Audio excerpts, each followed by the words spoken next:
തെക്കൻ കേരളത്തിൽ ഇന്നും നാളെയും ഒറ്റപ്പെട്ട ശക്തമായ മഴയ്ക്ക് സാധ്യതയുണ്ടെന്നാണ് നമുക്ക് ലഭിക്കുന്ന വിവരം.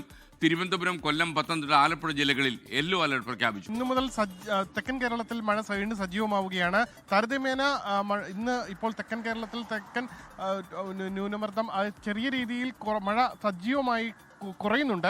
പക്ഷേ തെക്കൻ കേരളത്തിൽ മാത്രമാണ് ഇപ്പോൾ നേരിയ രീതിയിൽ മഴ ലഭിക്കാൻ സാധ്യതയുള്ളതായി പറയുന്നത്. തിരുവനന്തപുരം, കൊല്ലം, പത്തനംതിട്ട, ആലപ്പുഴ ജില്ലകളിൽ യെല്ലോ അലർട്ട് പ്രഖ്യാപിച്ചിട്ടുണ്ട്. യെല്ലോ അലർട്ട് പ്രഖ്യാപിച്ച ഈ 3 ജില്ലകളിലും 115 മില്ലിമീറ്റർ വരെ മഴ 24 മണിക്കൂറിൽ ലഭിക്കാനാണ് സാധ്യത. മലയോര മേഖലയിലാണ് കൂടുതൽ മഴയ്ക്ക് സാധ്യത.